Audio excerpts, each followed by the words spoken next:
If you leave work meetings feeling mentally tired or unsure what actually happened, this video is for you. If you replay conversations after work, trying to remember exact words or decisions, there is a reason for that. And if someone at work regularly makes you question your memory or judgment, this is not random. There is a pattern behind it. That pattern is called workplace gaslighting. Workplace gaslighting does not look dramatic. It does not involve shouting or open conflict. Most of the time, it looks calm and professional. That is why it is difficult to recognize. At work, gaslighting is rarely about obvious lies.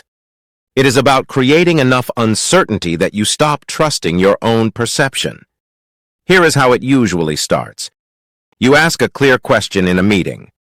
Not emotional, not confrontational, just clear. The answer you receive is vague or indirect. Later, when you follow up, the explanation changes. They say you misunderstood. They say you took it the wrong way. They say that was not what they meant. Nothing is openly hostile.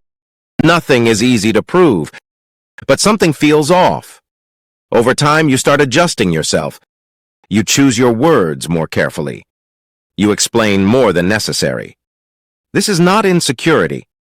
It is adaptation. Your mind is trying to function in an unstable environment. Here is what is happening psychologically.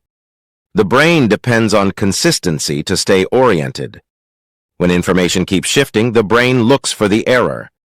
And the easiest place to look is yourself. That is why gaslighting does not produce anger first. It produces confusion. Confusion is the primary effect. In the workplace, gaslighting often sounds like this. You are reading too much into it. That is not what I said. You misunderstood the context. You are being too sensitive. Notice what these statements do not do. They do not clarify. They do not explain. They do not resolve anything. They dismiss your perception without offering clarity. Dismissal without clarification is the key signal. This keeps you mentally off balance. In professional environments, balance equals power. A healthy workplace allows clarification. A gaslighting workplace treats clarity as resistance. This is why capable employees are often affected. Competent people notice details. They remember agreements. They ask precise questions. Gaslighting turns that strength into self-doubt.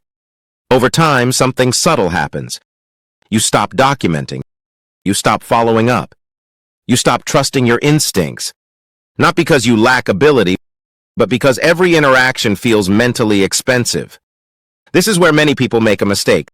They argue intent. They say that is not what you said. They say that was unfair. This does not work. Intent is easy to deny. Reality is not. So the strategy has to change. You move from interpretation to observation, from emotion to structure. Instead of saying you said you would handle this, you say just to confirm the next step is X. Instead of saying you are confusing me, you say I want to be clear on the decision that was made. Instead of saying that is not what we agreed on, you say my understanding was A. Please let me know if that is incorrect. These responses do not accuse. They do not escalate. They anchor reality. Gaslighting loses power when ambiguity disappears. Another important shift is slowing the interaction down. Gaslighting thrives on speed and verbal exchanges. You counter this with pacing, written summaries, neutral language, clear timelines, not emotional explanations, just facts. This is not about winning. It is about stabilizing your environment. When reality becomes stable, your thinking becomes clearer. Here is the most important takeaway. If you consistently leave interactions with more doubt instead of more clarity, that is information. This is not miscommunication. It is a pattern. Once you recognize the pattern, you can respond strategically.